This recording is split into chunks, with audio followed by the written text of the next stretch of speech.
Hello there, you're now with me, Shosha Minato for TVS Nightline. Let's begin with the headlines tonight. Retired personnel can still contribute by tapping into the agro-based industry. Not only will it provide an additional flow of income after retirement, such approach will increase economic activities and contribute towards a sustainable ecosystem for a greater future. Such involvement was lauded by Chief Minister Datuk Patinggi Tan Sri Abang Johari Tun Openg, noting that one of the sector that the Sarawak Police Alumni Association could consider venturing would be modern farming or niche sectors that gathers the vast resources in Sarawak to be marketed. In this regard, he said the Sarawak government fully supports the involvement of this association members in boosting the economic development. Sebuah syarikat yang beli gulapung dari kampung-kampung nya sain 3 tahun untuk mengeluarkan gulapung di Singapura.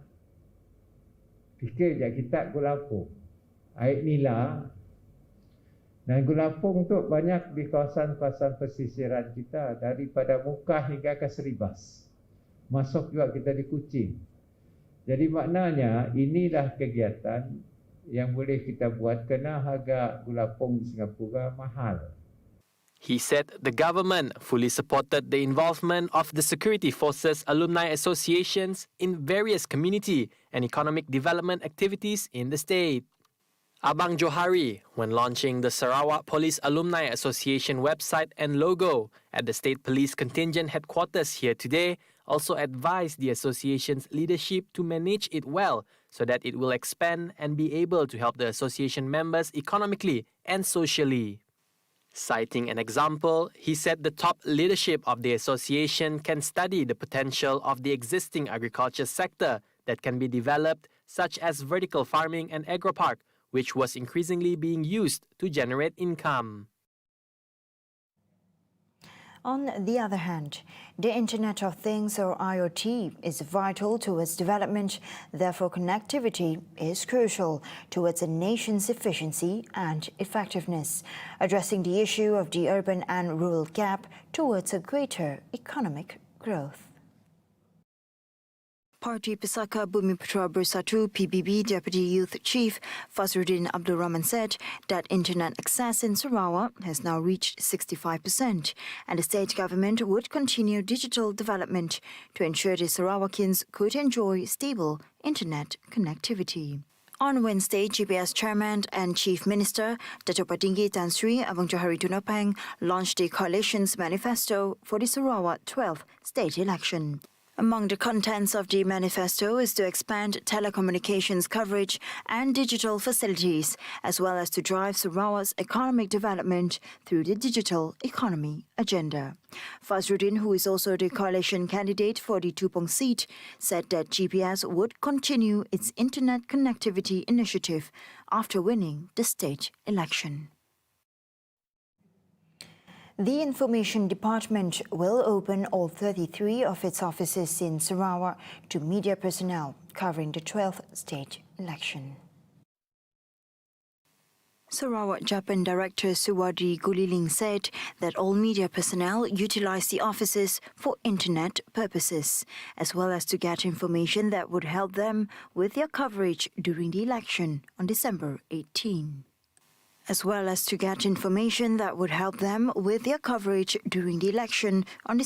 18. He told reporters this after visiting the Kuching Zone Sarawak State Election Media Centre earlier today. Suwadi said that for this year's Sarawak election, 3 media centres had been created according to zones, namely Hotel Harbour View in Kuching, Hotel Paramount in Cebu, and Hotel Nor in Miri. In addition, the media centre was set up by the Ministry of Communications and Multimedia, KKMM, through Japan to provide facilities for media personnel covering the election. Dato' Ali BIJU has announced today that he has withdrew from contesting for the Korean seat in the upcoming state election. Ali BIJU recently caused an uproar when he decided to contest for the seat as an independent candidate going against the Bersatu's pledge to not contest in Sarawak as a courtesy gesture to Gabungan Party Sarawak GPS, as mentioned by its president Tan Sri Muhyiddin Yassin. Dato' Ali BIJU said his decision to contest was due to the requests of the constituents in Krian and Saratog, where the locals felt the need of him to contest for the well-being of the locals and for the economic development. However, he admits that his decision will affect the good relationship between Bersatu and GPS, where an understanding has been reached between Bersatu President Tan Sri Muhyiddin Yassin and GPS Chairman Dato' Petinggi Tan Sri Abang Johari Tun Openg. Ali BIJU added that his decision to withdraw is to further continue and strengthen the political ties between the two parties. He also said that he will give his full support and rally behind GPS Korean candidate Friday Belay. From education, economy and politics, for centuries, women play a vital role in shaping today's world. Nowadays, more women will appoint in high office, possessing the ability to lead the community as well as build intellectual capacity. Ginger and Coconut Development GNC is the first vertically integrated mud crab farming business in Sarawak and Malaysia. Its director Omang Jabu said that women have been involved in various fields of business and administration. Menjadi seorang pemimpin, sebagai contoh, kita banyak pemimpin wanita dari dahulu dan sekarang. Mereka menunjukkan yang mereka kredibel dalam mengerja, dalam menguruskan apa jua peranan yang dibagi kepada mereka. Dari rumah ke to the higher levels. Ya, memang it is not an issue. Wanita memang credible and wanita are capable leaders in our community. 17 years as a teacher, Renel Minor says during that period of time, that doesn't stop her from learning how to establish her own business.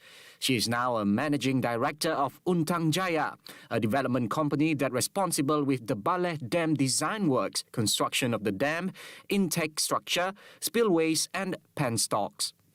Our university, we can see that ramai orang wanita yang berpelajaran tinggi juga setaraf dengan orang lelaki sekarang. Kami sangat menyeru bagi pihak wanita supaya kami juga diberi peluang yang lebih lagi.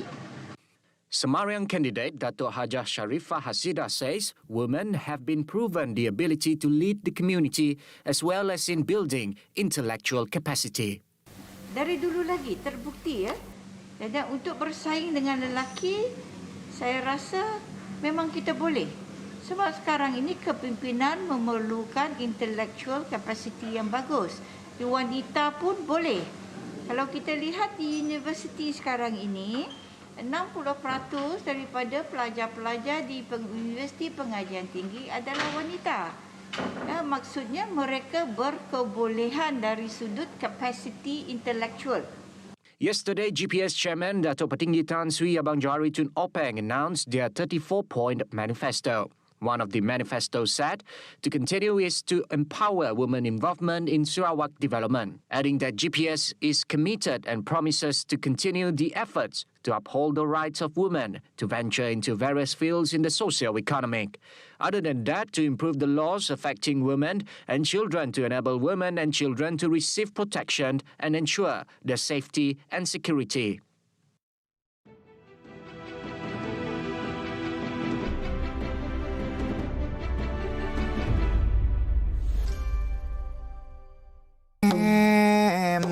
อันแปมปนรถสักคนทะยังหอมไปหาย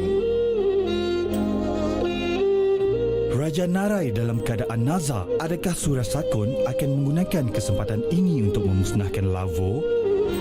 มึงไม่รู้หรือว่ากูเป็นใคร Bagaimana pula kesudahan dek dan karaket? Saksikan minggu akhir Love Destiny Isnin hingga Khamis 8.45 malam hanya di TVS saluran 122 Astro dan My TV.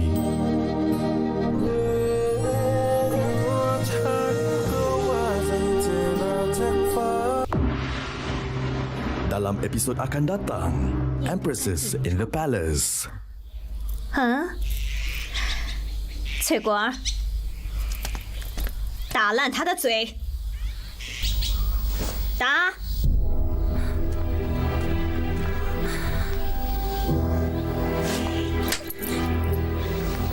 打！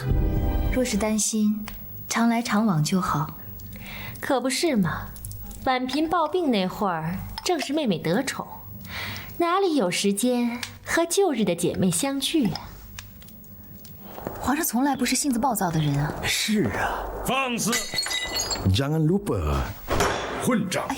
Isnin hingga Khamis 9:30 malam, Empresses in the Palace. 从前是人为刀俎，我为鱼肉，今时今日也该换一换。TVS saluran 122 Astro dan My TV.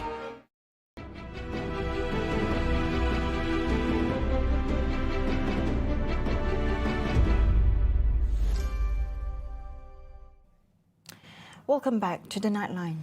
The late Tan Sri Pahin Sri Adinan Satem, fondly known as Tok Nan, Sarawak's popular leader who rose to become Chief Minister in 2014 until his passing in 2017.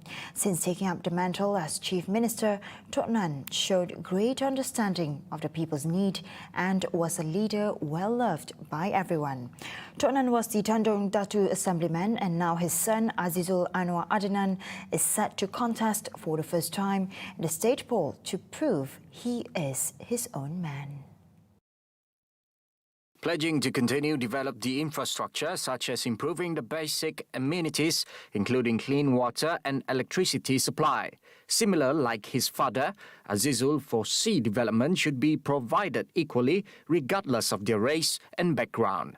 With the basic amenities in place, Azizul says it will not just benefit the locals but also encourage a greater economic boon.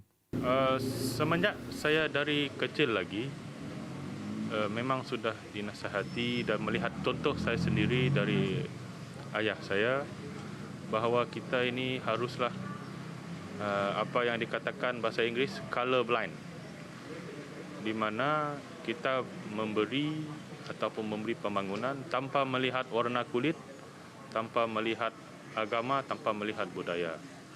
Meanwhile, in other development, Tanjung Datu possesses 5 national parks, serve a perfect area for eco-tourism.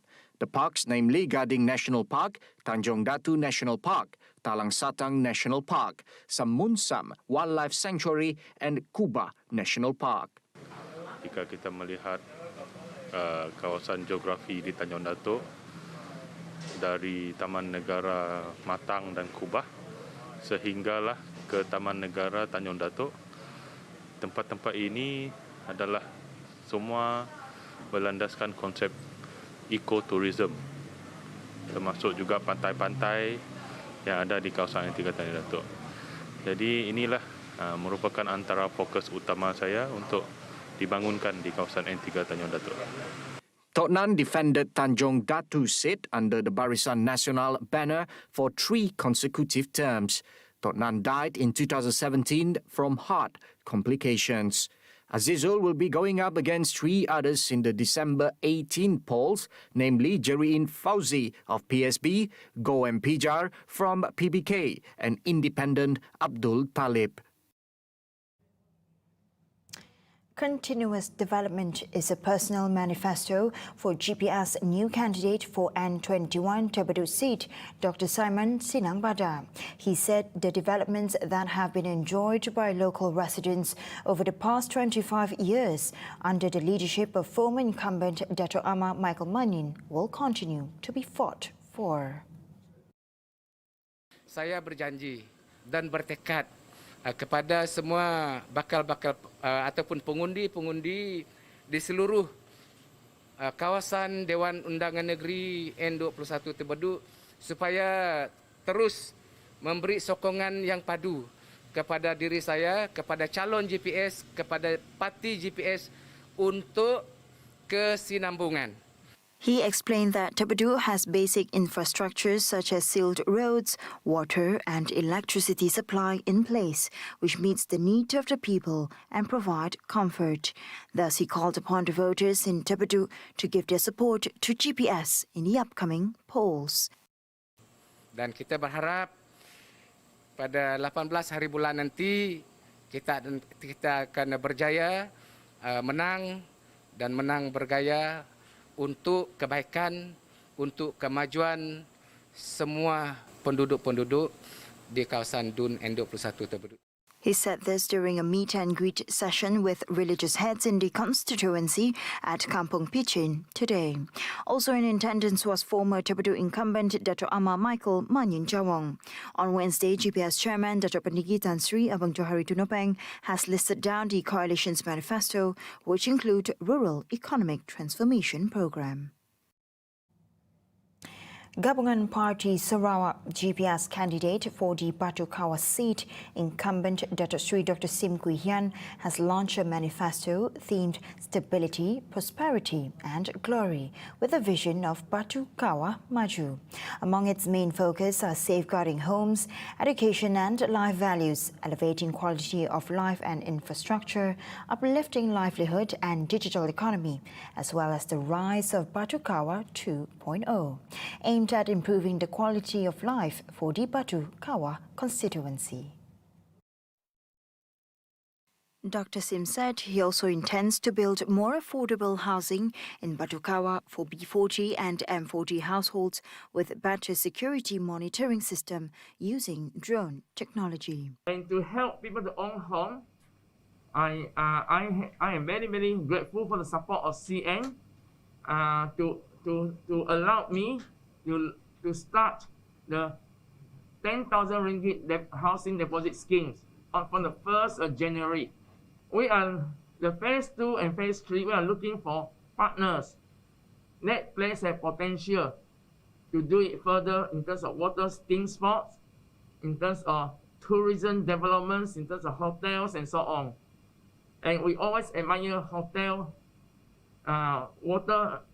built into the water. The Untitled Quarry has that potential. Apart from that, under the thrust of improving the quality of life and infrastructure, among the promises is the provision of a trader centre with 400 stalls, in addition to the upgrading of roads to reduce congestion. Moreover, he also worked towards upgrading of existing recreational park and drainage system in the housing area. Meanwhile, commenting on GPS's manifesto, he commended GPS's commitment in facing the upcoming 12th state election. As I mentioned earlier, we are waiting for the GPS manifesto, which is launched by our GPS chairman, Abanjo, last night. Yeah. So Abanjo has said that this manifesto we take it very seriously. Yeah. Meanwhile, Cabinet ministers have scored about 90% in their overall performance in the first 100 days of the current administration. And this success should inspire them to serve with greater commitment, said Prime Minister Dato' Sri Ismail Sabri Yaakob.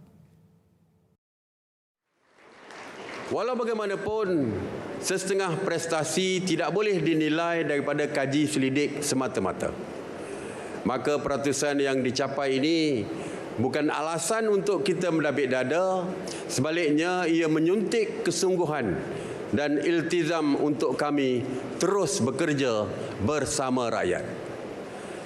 Sasaran penuh prestasi, petunjuk prestasi utama ataupun KPI ini tidak mustahil untuk dicapai sekiranya seluruh ahli jemaah menteri dengan kerjasama penjawat awam menggembeling tenaga dan memberikan perkhidmatan yang terbaik dan berkesan kepada keluarga Malaysia dengan mengenepikan segala kerenah birokrasi yang rumit.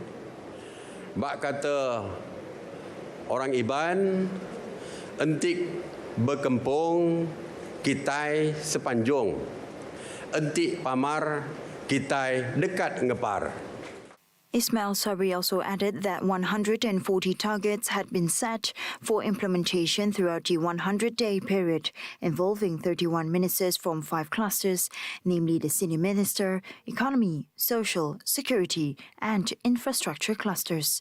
The 100-day Aspirasi Keluarga Malaysia begot with the Ministry's core service given 50% weightage, Minister's performance assessment with 25% and public perception on Minister and Ministry with 25%. The upcoming 12th Sarawak state election is set to be different from previous state elections due to concerns over the threat of the COVID-19 pandemic. Thus, the Election Commission, or EC, has decided to prohibit physical campaigning in selected constituencies, forcing candidates to switch to virtual campaigning. And it's proving to be a hit. Of the 82 constituencies, EC has decided to only allow 64 constituencies to have physical political talks due to poor connectivity. Candidates from the remaining 18 constituencies has to carry out minimal campaigning activities and rely more on social media platform. Although physical talks or discussions are permitted in some areas identified as having limited internet connectivity in Sarawak's central and northern regions, contesting candidates and parties chose to diversify their campaigning strategies rather than rely on traditional face-to-face approaches. In BATU KAWAH, incumbent Dato' Sri Dr. Sim Kui Hian, who is also Sarawak United People's Party SUPP president, emphasized the use of social media by posting a video showcasing his accomplishments as the elected representatives of the constituency since 2016. Apart from that, SUPP BATU KAWAH also mobilized its war trucks vehicle equipped with LED screens, speakers and a mobile stage to campaign around the constituency. Meanwhile, Nangka incumbent Dr. Anwar Rapai has been using his daily exercise and Facebook live stream sessions to engage with constituents to provide the latest information to their supporters, as well as to get to know local issues and people's well-being. It seems that all candidates have been using social media platforms in the best way possible in their respective constituencies, both in urban or rural areas. The EC has set December 18 as the polling day for the 12th Sarawak state election.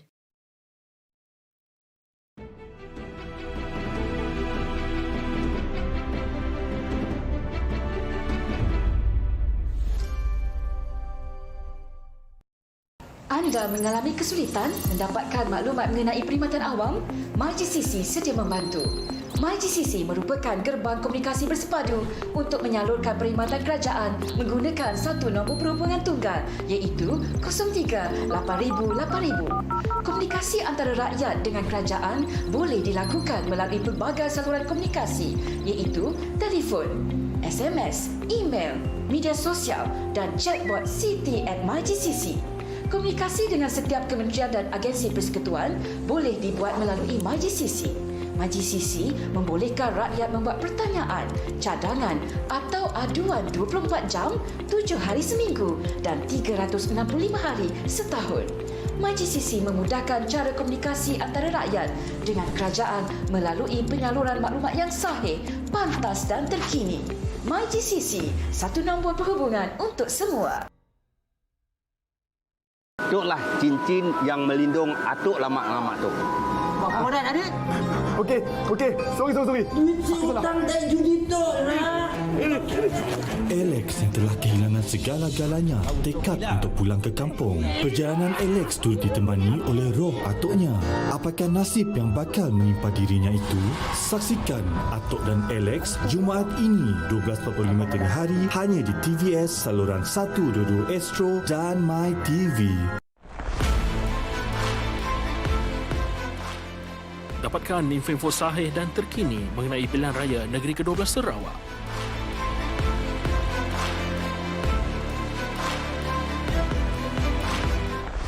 Analisis yang komprehensif, padat dan lengkap.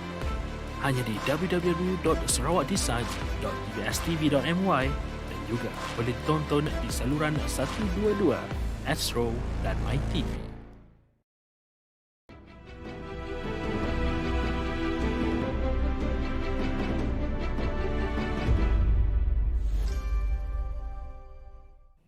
Thank you for staying with me.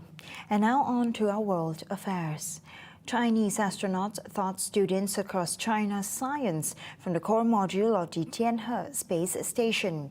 The interactive class was held via a live broadcast and shown on state television. Chinese astronauts, officially referred to as taikonauts, provided a tour of the Tianhe module, their living quarters, and demonstrated a few simple scientific experiments conducted in zero gravity. The taikonauts docked with the Tianhe core module via the Shenzhou 13 spacecraft in September and will live in the module for 6 months. 你们看到了吗？对，是苹果。虽然它的空间不大，但是正是因为有了它，我们在轨才能吃到新鲜的苹果。 For this mission, the taikonauts have been tasked with carrying out tests of key technologies and robotics on Tianhe needed to assemble the space station, verify onboard life support systems, and conduct a host of scientific experiments.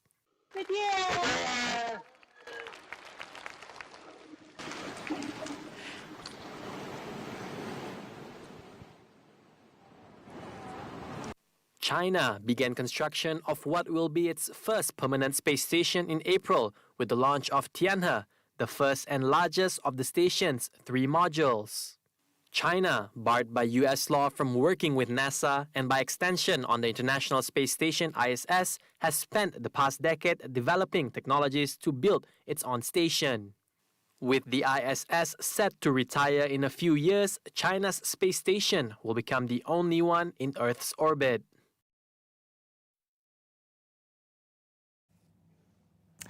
PFIZER-BIONTECH said a 3-shot course of their COVID-19 vaccine was able to neutralize the new OMICRON variant in a laboratory test, an early signal that booster shots could be key to protection against infection from the newly identified variant.